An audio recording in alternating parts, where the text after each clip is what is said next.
انا موهب سعيد، مش محامي بس كل اصحابي محامين، وده بودكاست متر ونص. والنهارده معانا هايدي حازم، محاميه متخصصه في الملكيه الفكريه. ازيك يا هايدي؟ ازيك يا فهد؟ عامله ايه؟ الحمد لله. ايه الشياكه دي؟ ميرسي. آه نخش في الموضوع. هل لما بتنزلي الشارع كده وتشوفي براندات مضروبه زي اديباس، محل كاتب اي حاجة تانية، شنط شانيل في الازهر، حاجات من دي، بتضحكي زينا ولا بتجهزي تقولي ده شغل وهنبدأ نشتغل؟ والله ديبندز، لو العميل بتاعي فهيبقى شغل وهنبدأ نشتغل، لو مش العميل بتاعي فيعني برضه شغل وهنبدأ نشتغل يعني الاتنين. كان في زمان ايام ما انا كنت ممكن في اخر سنين مدرسة، كان في كشك كده في مدينة نصر ورا الاسم، يعني من مبدأ لو سرقت تسرق جنب الاسم. اسمه كان برجر كينج، امم وقعد فترة طويلة كان بيعمل برجر وسجق. فهل ده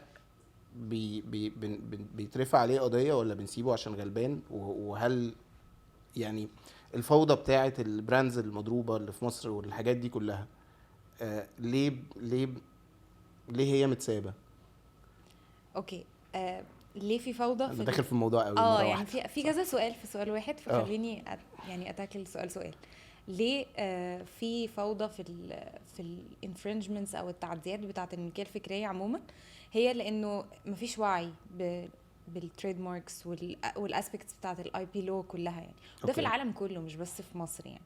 فاللي بيستخدم وارد يكون بجد مش عارف ومش فاهم ده تعدي على ايه، ومش فاهم ان دي جريمه، وممكن يكون فاهم وبيستغل ده وعارف كويس هو بيعمل ايه. حلو، بس ليه البراند الاصلي نفسه، يعني حد زي يعني برجر كينج، ليه مش داخلين بس برجر كينج وبرجر كينج عشان بس نفرق ما بينهم؟ إيه ليه ايه؟ ليه برجر كينج بيسيبوا حاجه زي دي؟ هل كوست ما بنفيت بيسيبوش اناليسيس؟ امال انا بجد؟ بعمل ايه؟ اوكي.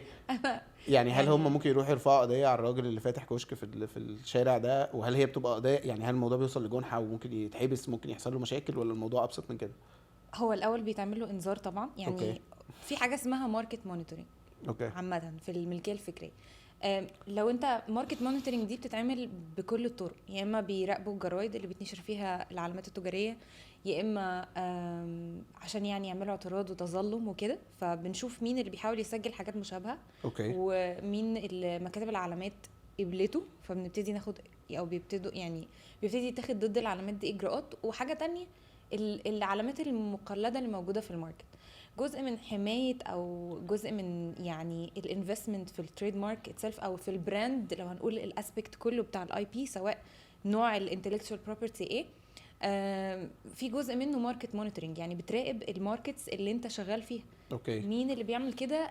اطراف كتير، ممكن يكون مكاتب الملكيه الفكريه، ممكن يكون وكلاء التجاريين اللي موجودين في البلد، ممكن يكون حتى اونلاين. يعني انت لو كتبت برجر كينج اونلاين، اي بات ان انت ممكن تلاقي حاجات بيجز بتتقفل وبيتعرف عناوينها فين. السؤال هنا اللي انت سألته، بيتاخد ضدها اجراءات، بيتعمل انذار، اوكي. وممكن يتعمل محضر، وممكن يتحجز على التعديات دي بعد كده، تبقى قضية وانسون انسون. اوكي. بس ستيل احنا دايما لازلنا بنشوف، طبعا مصر ام الدنيا وكل حاجة، بس برضو عندنا كوبيز كتير لبراندز كتيرة موجودة في حتت كتير. فهل هي مشكلة ثقافة زي ما انت بتقولي، ولا هي مشكلة انفورسمنت اكتر، ولا هي مشكلة ايه؟ يعني ليه شفنا رئيس فرنسا هو بيتمشى في الازهر بيعدي من جنب براندات ديور وشانيل ومعرفش ايه؟ من كام يوم شفتك وانتي مشيره بوست بتاع لابوبو. ايوه. آه، آه، ليه الموضوع فحتى بعيدا عن محلات حاطه براند على اليافطه من بره، ليه بنشوف حاجات حتى بارودي؟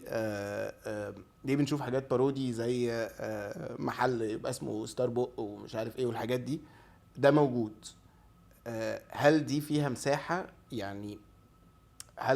هل دي مساحة، ولا دي ممكن تبقى جنحة ويروح المحكمة وقصة؟ وليه بنشوف كوبيز كتير قوي قوي قوي قوي مفيش حاجة يعني؟ وبقى عندنا ستاندردز للكوبيز في الماركت، يعني يقول لك ده كوبي، ده بقى هاي كوبي، ده كوبي احسن من الكوبي التانية. في الجزم، في الهدوم، في الشنط. يعني 99% من شنط الشانيل اللي بنشوفها في مصر هي مش شانيل، يعني مش حقيقي. ديو يعني كل بقى البراندز الكبيره، هل هم اساسا دخلوا ازاي وازاي بيتباعوا؟ وهل دي مشكله بقى ثقافه ولا دي مشكله انفورسمنت؟ اوكي، ليه عندنا تعديات كتير موجوده اوريدي؟ يعني العالم كله فيه تعديات، سواء لو رحت وريفر ونيفر هتلاقي في امريكا تعديات موجوده على الرصيف، هتلاقي في الصين، هتلاقي يعني في كل الاماكن. انت مش هتقدر تمنع التعدي عموما، يعني اوكي. عشان كده في قوانين بتجرم حاجه زي كده طول عمر. يعني دايما هيكون في حد بيقلد الاوثنتيك كوبي، سواء عن جهل او عن تعمد. فعشان كده القوانين بتمنع حاجه زي كده. المشكله هنا انت سالتني هي مشكله ثقافه ولا مشكله انفورسمنت انفاذ؟ هي الاثنين. اوكي. يعني بس البراند اونر بي انفست as much as he can ان هو أوكي. يمنع تماما التعديات دي، بس فعليا ما تقدرش تمنعها 100%. اتليست نسبه على قد هو استثمر قد ايه في الاجراءات اللي هياخدها ضد التعدي، سواء اجراءات داخل البلد او اجراءات حدوديه مع الجمارك عشان يمنع التعديات. الجمارك في البلد دي طريقه الريبورتنج للبراند اونر بتبقى عامله ازاي؟ البراند اونر نفسه واخد اجراءاته مع الجمارك، معمم علامته التجاريه او مسجلها مع الجمارك ولا لا؟ يعني في بوينتس كتير قوي عشان تعمل انفورسمنت قوي. حلو. بس طيب انا دخلت في الموضوع على طول، نرجع بقى ورا كده شويه. يعني ايه اصلا محامي ملكيه فكريه؟ وانتوا قد ايه في البلد وقد ايه في الوطن العربي وقد ايه في العالم؟ لانه شويه اللي داخل كليه حقوق وبيحبوا قوي بتوع حقوق انجلش وفرنش وبتاع، يقعدوا يقولوا لا احنا هنبقى كوربريت لويرز ومش عارف ايه، ودول اللي بيقبضوا بالدولار. هنسالك اذا كنتوا بتقبضوا بالدولار ولا لا. و و وفي سيجمنت تاني جوه دون الحته بتاعه الاي بي والكوبي رايتس والتريد ماركس، واللي هو سيجمنت برضو صغير. فانتوا قد ايه الاول؟ وبعدين هسالك بقى انت جيتي هنا ازاي؟ بقيتي اي بي لوير ازاي؟ اوكي، احنا قد ايه مش يعني في احصائيه كده عملناها انا واصحابي ان احنا ماشي. ممكن انا نكون وثلاثه اصحابي على القهوه ايوه، قررنا. هي احصائيه صغيره كده، ممكن يعني around the world يبقوا 25,000 مثلا يعني. اوكي. if I'm not mistaken، يعني انا ماشي. بتكلم على او يعني وديوس ان ممكن يكون الرقم ده موجود ازاي. الناس اللي بتحضر الايفنتس بتاعه الانتلكتشوال بروبرتي، لانه في كذا منظمه بتعمل ايفنتس انيوال بتحصل كل سنه، فبتلاقي طول السنه في مثلا عدد من الايفنتس كتير يعني. اوكي زي الاي ان تي اي، زي الاي اي بي بي اي. بس هل عالم الاي بي فيه برضو حاجات سوري على المقاطعه، انا عارف مثلا الوايبو والحاجات اللي هي دي، بس هل عالم الاي بي برضو فيه حاجات شبه؟ عشان انا عالم الاربيتريشن برضو بيعصبني، بما انه برضو is a very elite world، بس في مساحه ما من الحاجات الفيك بتاعه الاي بي، اللي هو بتاعه سوري بتاعه الاربيتريشن، اللي هو مركز معرفش ايه للتحكيم التجاري الدولي. هتروح هناك تاخد كورس، يدوك شهادة وكارنيه مستشار دولي عالمي ملوش اي لازمة، والناس بتقع في الكلام ده. فهل بقى ساركاستيكلي انف عالم الاي بي في حاجات فيك بتاعت اي بي برضو؟ يعني عالم الاي بي عارف يحمي نفسه ولا في حاجات كده مش حقيقية؟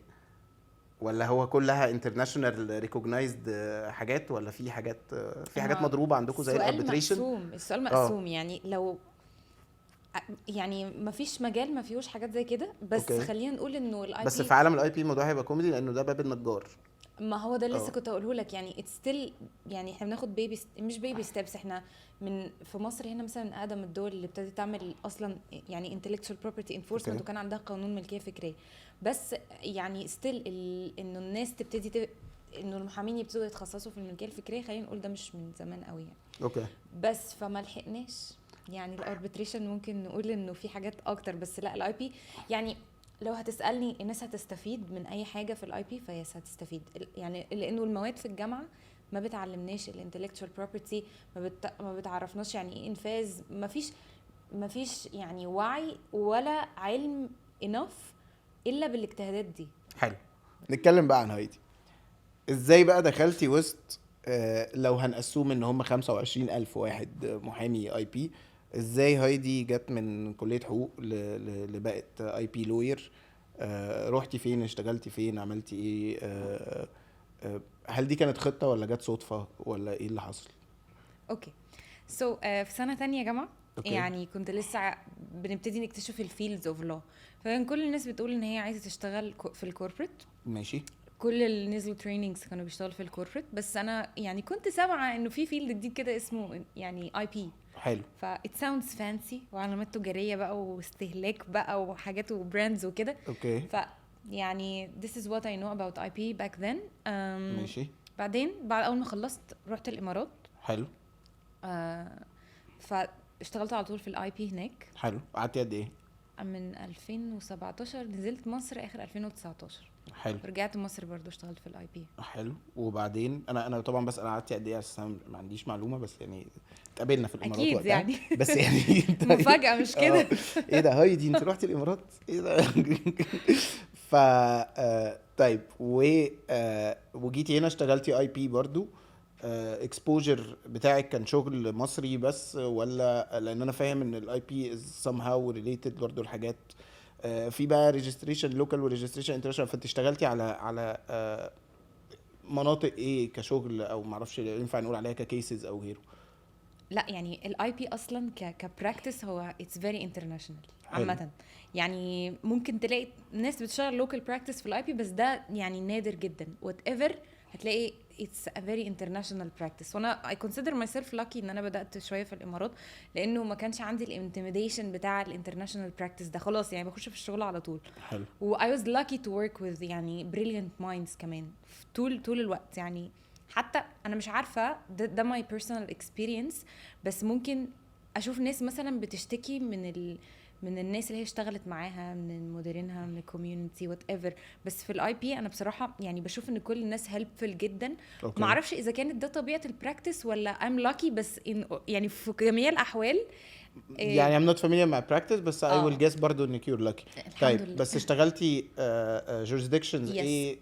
jurisdictions بقى، كل jurisdictions. الاي بي عامه زي ما قلت لك هو it's very international. انت لو بتشتغل من مصر فانت هتكون بتشتغل شغل في كل البلاد. ممكن تشتغل تكتب معارضات وتظلمات في اي بلد من البلاد عادي. اللي هيقدم البيبر ورك هو المحامي اللوكال. بس at the end بيبقى مثلا الكلاينت بتاعك، البروفايل كله بتاعك عندك. خلينا لو هنتكلم عن aspects التريد ماركس، فهي لما بتتسجل في بلاد كتير، فديفنتلي لما بيجي عليها اكشنز بيجي في كذا بلد. اوكي. فممكن تبقى لو بتتعاون مع زملائك المحامين في بلاد تانية عشان الاكشنز بتكون يونيفايد شويه، بنبقى عارفين البروفايلز. you're still يعني engaged في الكيسز، في الاوفيس اكشنز، في كل حاجه. طيب عايز اسالك على حاجه تانية. دايما التفكير على المحامي او الستيريوتايب بتاع المحامي في مصر ان هو يعني شويه، عايز اتكلم على الجندر وبعدين هرجع تاني للاي بي، ان هو محامي راجل. كل الافلام او كل المسلسلات تقريبا في الاغلب ما عدا مؤخرا لما بدانا نتاثر شويه من المسلسلات الاجنبي وسوتس وبتاع، فنكوبي سوتس فنجيب بس ستيل هتلاقي دايما المين كاركتر. مالها فريدة الطبي زعلتكم في ايه؟ لا ده زي الفل. انا يعني ايه، ما نقدرش نتكلم عن الفنانين بس انا اقصده انه دايما وحتى المين كاركتر في سوتس هم رجاله. الكاركتر اللي موجوده تعتبر كمين كاركتر في سوت هي دونا مثلا، ولا مش فاكر كان اسمها ايه، اللي هي في الاخر she's in the background للشغلانه بس مش مين كاركتر.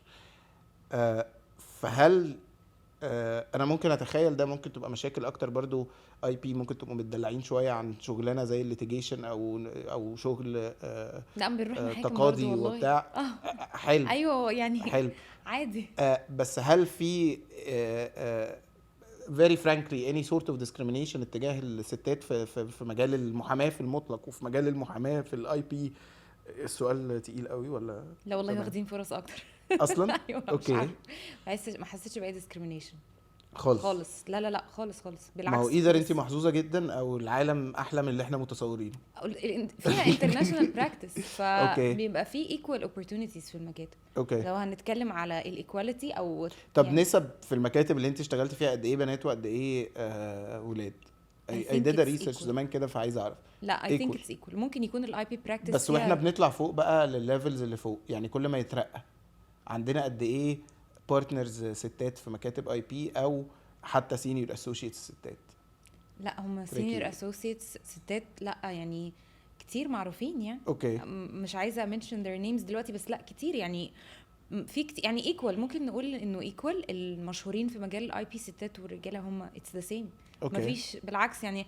حاسه انه في كمان ستات مشهوره اكتر من الميدل interesting ايست. interesting. Yes, اوكي and it rings a bell ممكن to some names دلوقتي as we speak. بس يعني بس لا يعني it's equal. ما اعتقدش انه في discrimination في اي فما حصلش مشاكل في الموضوع ده. Yes.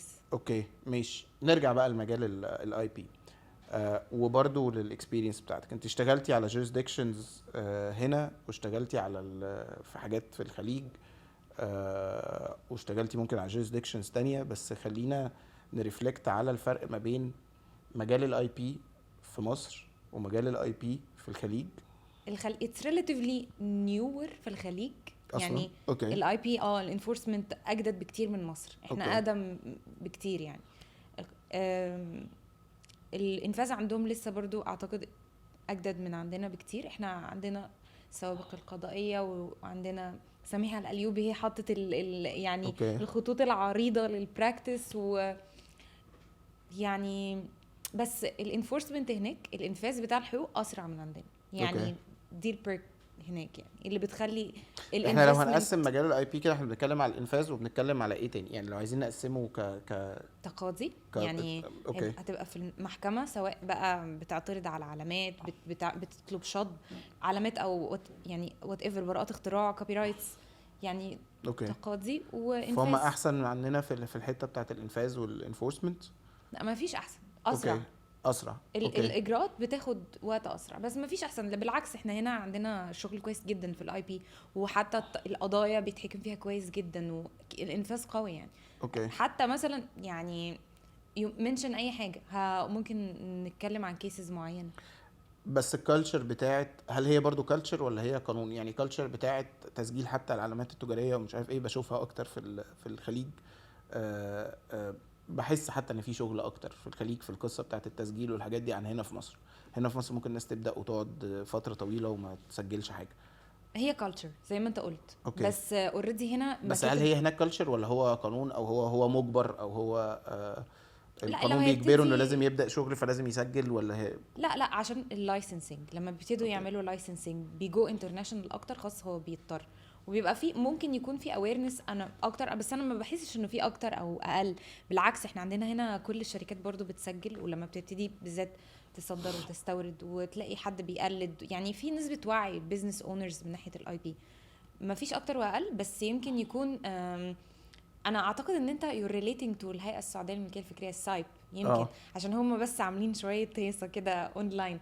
بس أوكي. كل بلاد ايكوال في الحته دي. ممكن يكون بلد ازيد من بلد شويه. اوكي بس السايب اوريدي بتحاول تبقى رانكد في التقييمات يعني العالميه، فعشان كده ممكن تبقى سامع عنها اكتر من مكتب العلامات مثلا في مصر. بس ستيل احنا يعني الشغل كويس حتى العدد يعني. أوكي. لو هنقيس الشغل مثلا بعدد الكيسز اللي بتطلع، بعدد التسجيلات يعني الجريده بينزل فيها جريده العلامات التجاريه مثلا. أوكي. لو هناخدها مقياس في مصر بينزل فيها I think الجريده دي زي نفس الجريده يعني نفس منطق الجريده الرسميه كده اللي بيتنشر فيها بالظبط. بيتنشر فيها العلامات اللي تم قبولها. فاي ثينك بينزل 1400 صفحه في الجريده دلوقتي 2000. اوكي يعني depends على بس احنا كتار برضو يعني. بالظبط. ما هو في يعني تسجيل دولي وتسجيل محلي، فانا أوكي. بتكلم بس على التسجيل المحلي. طيب للاي بي رايتس يعني. فالعالم العربي كله شبه بعضه في الحته بتاعه الاي بي رايتس ككالتشر كانفورسمنت بشكل ما. ممكن بس حد اسرع شويه حد ابطا، بس ما فيش حد متطور اكتر شويه عن التاني. it's in my personal opinion ممكن يكون في digitalization اكتر في بلاد معينه، استخدام embedding للاي اي embedding للسيستمز اكتر بيساعد طبعا كفاءه الانفاذ والكلام ده كله. بس اجرائيا يعني الموضوع في معظم دول العالم واحد. percentage بقى النجاح بتاعه الاجراءات تختلف من بلد لبلد، بس قوانين ذاتيه التنفيذ بتاعه او الاتفاقيات الدوليه اللي طلعت اتفاقيات ذاتيه التنفيذ او اوكي بتسري يعني زي القانون يعني على البلاد، او اللي ابتدى يطلع منها قوانين الاي بي. حلو. معظمها في كل دول العالم لان هي في تقريبا الاخر شبه بعض. انترناشونال ستاندرد ونازله بالظبط ووتر فول لكله. بالظبط. اللي اوكي بيفرق المواعيد، اللي بيفرق العقوبات بس. اوكي. طيب هنروح بقى لحته تانية خالص، او مش حته تانية قوي يعني، بس انت كنت يعني اتكلمتي معايا قبل كده على انه ممكن حد يسجل اسمه. هل انا مم. ممكن اعمل تريد مارك مهاب سعيد مثلا؟ ممكن تعمل تريد مارك، عايز تعمل تريد مارك ده شغلانه بقى، ده شغل ده. لا بجد، لا هل لا ممكن اعمل تريد مارك باسم حد؟ هل ممكن حد يعمل تريد مارك باسمه ومين بيعمل كده؟ كنا بنتكلم عمرو دياب برضو. مسجل التاتو بتاعه اوكي، تريد مارك. يعني هل انا اقدر برضو، انا عندي تاتو هنا بتاع الكلبه بتاعتي ديفا، هل اقدر اسجله؟ يعني مين يقدر يسجل اسمه ومين يقدر يسجل ده؟ وعمرو دياب لو مسجل التاتو بتاعه علشان ما حدش يقدر يعمل نفس التاتو، ولا ده يعني what kind of enforcement احنا هنشوفها لو حد سجل حاجه زي كده؟ اوكي، تقدر تسجل اسمك مهاب سعيد. الحمايه مش هتكون على كلمه مهاب ولا فما حدش كلمة يسمي مهاب سعيد تاني؟ لا هيسموها. اوكي ماشي. وعادي ممكن حد يسجل مهاب سعيد، بس هتتنازل عن ان حمايه على كلمه مهاب وعلى اوكي كلمه على اسم سعيد، يعني اوكي الاسمين. الحمايه هتكون على طريقه الكتابه، على التركيب، اوكي تركيب الاسم نفسه. ممكن الاداره ما توافقش، ممكن يكون حد مسجل تركيب مشابه يعني. اوكي بس الحمايه على الاسامي ما بتبقاش قويه قوي، عشان كده عندنا الشبراوي كتير. الشبراوي صح، انه اي حد اسمه شبراوي ممكن يسجل. لانه اسم عيله.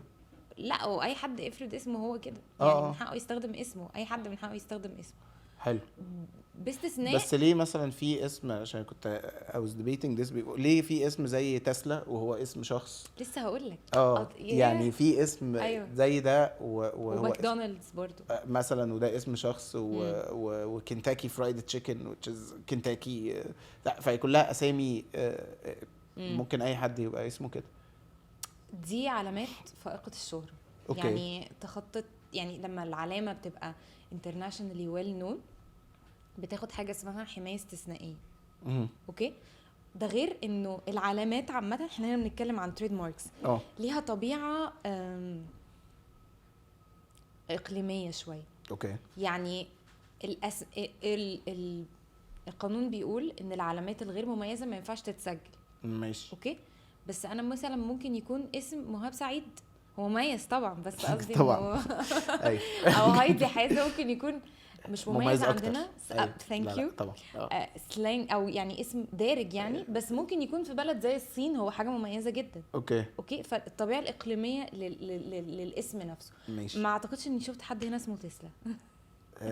صح، بس تسلا على اسم حد يعني. أيوة. اسم اللي اخترع الكهرباء Yes. ولا حاجه، اللي اكتشف الكهرباء، ما اخترعش الكهرباء، بس يعني ما علينا. فهو زي توماس اديسون كده، هل انا اقدر اخد الاسم ده واعمل منه زي ماكدونالدز زي ما حاجات احنا كتير when it goes international. فهل طيب اللي بيسجلوا اساميهم دول يعني فنانين مثلا، ناس مشهوره؟ هل في حاجه زي كده اشتغلتيها تعرفيها حاجه زي كده غير قصه عمرو دياب؟ طبعا، يعني انت أوكي. ممكن شعبولة مثلا. اوكي، يعني في حد مسجل، مين فاكر بس كان الجوزو في بتاع شعبولة؟ في ايوه هو في ده. بتاع هم مسجلين شعبولة، وبعدين طب شعبان عبد الرحيم نفسه ليه رايتس في طبعا كتب لهم موافقه انه الشركه دي ممكن تسجل اسمه كعلامه تجاريه. يعني أوكي. طلبوا انه عشان كان في دروينج كمان لشعبان عبد الرحيم. مش بس الاسامي، يعني حتى محمد صلاح مسجل وشه كعلامه تجاريه، صورته. أوكي. يعني he is a trademark, an international trademark. اوكي. يعني ممكن تسجل حاجات كتير. عمرو دياب as far as I recall برضو مسجل اسمه، بس again الحماية يعني ايه؟ يعني ان انت تحتكر انه محدش طرف تالت لا يسجل ولا يستخدم حاجة شبه علامتك. اوكي، فدي ده مفهوم الحماية. فاكيد ممكن حد تاني يسجل اسم عمرو، واكيد ممكن حد تاني يسجل اسم دياب، بس مش بنفس صح. التركيب ولا بنفس طريقة الكتاب. بالنسبه لعمرو دياب في واحد شبيه عمرو دياب طلع بيعمل حفلات برضه، بس مش عارف اسمه حاجه تانية. دياب برضه أيوه. بس بيعمل حفلات ارخص شويه. طيب فهل عمرو دياب يقدر يرفع عليه قضيه لانه بيغني الاغاني بتاعته؟ احنا هنا بنتكلم عن الكوبي رايتس، كنت اه بتسالني على تعالي بقى التريد نروح ما من هنا رحت ما لعالم الفن اعتقدش يعني شويه. انه عمرو دياب بقى انترستد دي لا يرفع اقصد عليه يعني قضيه. هل انا من حقي اروح اغني اغاني بتاعت حد تاني او اخد مزيكا بتاعت حد تاني او اعمل وممكن هتكلم في ده اكتر في حلقة تانية برضو مع شريف بما انه اكتر في الحتة بتاعت المزيكا. بس لحد فين انا كفنان اقدر احمي حقوقي ولحد فين مسموح انه عادي اي حد يغني الاغنية بتاعتي او اوكي ياخد مزيكا بتاعتي او احنا قاعدين اعمل مزيكا واقول لك يلا اعمل. لذيذ. يعني خليني يعني اسالك سؤال، او مش هسالك سؤال، هجاوبك ماشي جواب. ماشي اوكي. اسأليني انا من فنان حقه بقى. ان هو يرفع عليه قضايا اوكي عشان هو يعني بيقلده، بس في الاخر هو مش بيقلده كتقليد، هو برضو في يعني الكوبي رايتس فيها حاجه اسمها فير يوز كونسبت، اوكي او الكوبي رايت يعني التريد ماركس ملكيه بتبقى جامده، انت ما ينفعش، ما فيش فلكسبيليتي، القوانين ما فيهاش فلكسبيليتي ان انت تيوز علامه تجاريه مشابهه لان هي اوكي بتحمي المستهلك. بس الكوبي رايت ات ذا اند هو بيزود على الفن السابق. ماشي اوكي. ف هنا هنروح انا ما شفتش اللي انت يعني بتقول عليه ده، بس متخيله يعني الشكل. زي شبيه هل كل هو حاجه يعني بيقلده فبيطلع يعمل حفلات فالناس حفلات بيغني فيها بتجيبه؟ اغاني عمرو دياب وصوته شبه عمرو دياب، يعني لو دخلناه اي هيبقى بالظبط. فايتس ا بارودي مور لايك، يعني حاجه كوميديه، والبارودي حلو. عامه في القوانين يعني عادي، انت ممكن تعمل بارودي لاي حاجه في حق استخدام فده عادل. هيرجعني للسؤال اللي كنت سالته لك قبل كده، فانا عادي ممكن اعمل براند اسميها ستار بوك. لا دي تريد ما هو ده بارودي. ماركس هنا، لا ستيل، بس ماشي قلت لك التريد ماركس ما فيهاش ان انت بتزود على الفن السابق حاجه. اوكي التريد مارك از تريد مارك، ما اوكي تقلدنيش. ماشي. اي حاجه اللي هتقلدني هي بيها. الرسمه دي الطريقه دي يس اللون ده التاتش اند فيل بتاع الديزاين ده. يس. انا اشتغلت كيسز لستاربكس في مصر يعني اوكي اوريدي. حتى كلمه كده انا فرابتشينو عرفت مين اللي هيحبسني. اوكي ماشي يعني حتى فرابتشينو از تريد مارك. اوكي يعني لما بتروح مطعم ويكون في المنيو فيها فرابتشينو، هم ممكن يعملوا انذارات ويعملوا محاضر واجراءات يعني جنائيه على انترستنج. اوكي يس فرابتشينو از ان ماشي. بس انترناشونال ده عالم التريد ماركس. عالم اه الكوبي رايتس بقى، لو انا حد بيقلدني في مزيكتي او في غنى بتاعي او في كونتنت بتاعي، ده تمام؟ او ايه المساحة بتاعته؟ ما هو ده ديبندز على القوانين وديبندز على طريقه التقليد. يعني الحكايه دي هتحتاج مثلا خبير شويه في حته حجم التقليد قد ايه. بس اوكي البارودي والكوميدي is allowed في الكوبي رايتس. حلو. يعني مثلا هتلاقي فيلم مثلا قديم بس دلوقتي عليه فيلم جديد مثلا بيقلد بس لو عشان هو كده مش الافلام بارودي، لان انا متأكد ان شبيه عمرو دياب ده مصدق ان هو عمرو دياب، يعني هو مصدق ان هو وفي برضه شبيه تامر حسني وحاجات اه غريبه. اه ففي وشبيه محمد صلاح يعني كل الناس دي اكيد مصدقه ان هم يعني هو احيانا لو بيعيشوا نفس الدور. اونلاين كونتنت يعني وبيهزر كده بيغني زيه يعني لا. لا لو ما بس مش بيهزر. لو بيعمل حفله فالاغاني دي عليها حقوق. يعني هو هنا اوكي بيستخدم الكوبي رايتس دي استخدام تجاري. حلو اوكي تجاري ماشي فبعدين الاستخدام ده يعني اكيد صاحب الحق وات ايفر هو مين. هنشوف هنرجع للعقود بقى، صاحب الفنان اللي بيغني او الشركه اللي يعني اللي واخده حقوق الميوزك ده او الاغنيه او المقطوعه. هنا ممكن ترجع على الشخص ده لانه هنا حلو عمل حفله وتربح من خلالها. هل الحفله دي اصلا خد بيها ترخيص ولا لا ان هو يعمل اوكي حفله زي كده؟ في اسئله كتير قبل ما نقول هنحارب الراجل ده ازاي. حلو فهمتني؟ طيب الاجابه يس ممكن يرجع عليه لو الحفله دي اتعملت بشكل معين. بس لو بيهزر اونلاين يعني في مساحه لكل الكلام ده. اوكي يعني بالعكس قوانين الاي بي كلها بتسيب مساحه للانفرنجمنتس عشان زي ما هي بتعمل لها انفورسمنت. بنحارب الانفرنجمنتس دي او البراند اونرز بيحاربوها as much as هي ممكن تكون بتعمل دعايه للمنتج الاصلي. يعني it's equal. عشان كده لازم دايما هو دايما هيكون في infringements او counterfeits. بس زي ما قلت لك هي بتعمل دعايه، بس في نفس الوقت لازم يكون ليها يعني اطار معين او depends on what it is. اوكي طبيعتها يعني طبيعه التقليد. تمام. الاي اي رايح بينا لفين مع الاي بي رايتس دلوقتي؟ انا ممكن اكتب برومبت يعمل حاجه، اكتب برومبت يطلع ديزاين، اكتب برومبت يعمل مزيكا، اكتب برومبت يعمل برودكت. الاي اي مع الاي بي الريجوليشنز ماشيه ازاي؟ يعني واصلين لفين كديبيت AI والintellectual property rights؟ ده سؤال يعني يتعمل عليه ابحاث دكتوراه. تعمل ايه حلقات يعني بس يعني خليني اختصر اجابه كده سريعه. اوكي. الانتلكتشوال بروبرتي بتجيت ابديتد، الاتفاقيات الدوليه دي بتجيت ابديتد. يعني ما عنديش وقت اشرح طبيعتها دلوقتي، ولكن في الاي بي مثلا، خلينا نقول التريد ماركس متقسمه لكلاسيفيكيشنز. يعني هل الاي بي عامه عدو الاي اي؟ لا خالص. اوكي. بالعكس، depends برضو على نوع الانتلكتشوال بروبرتي. يعني الكوبي رايتس غير التريد ماركس. ماشي. خلينا يعني نمسك حاجه. التريد ماركس مثلا الكلاسيفيكيشن، نيس كلاسيفيكيشن او التريد ماركس متقسمه لكلاسيفيكيشنز. يعني كل نمبر من 1 ل 45 جنب كل رقم بنحمي مجموعه برودكتس معينه او سيرفيسز. اوكي. فالنيس كلاسيفيكيشن اتعمل لها ابديت، ونوعا ما دلوقتي ابتدت تحمي ال NFTs. ودي برضو ليها علاقه بالاي اي. فمثلا يمكن الابديتس اللي جايه يكون فيها حمايه للعلامات التجاريه اللي ليها علاقه بالارتفيشال انتليجنس. اوكي. الكوبي رايتس القوانين لسه مش معرفه وضع الاي اي بالنسبه للكوبي رايتس ايه، بس الاساس انه المبدع لازم يكون انسان طبيعي. يعني مفيش كوبي رايت بروتكشن لمخرجات الارتفيشال انتليجنس.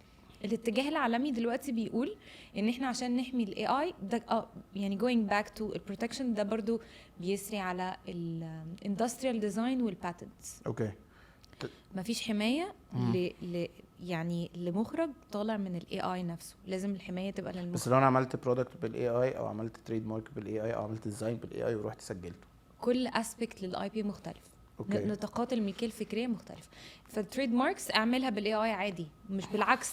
اصلا في التريد مارك براكتس الاي اي elevated the practice. اوكي. لانه الوايبو حتى دخلتها الورد انتلكتشوال بروبرتي اورجانيزيشن اللي هي بتدير الاتفاقيات الدوليه بتاعه الملكيه الفكريه عموما.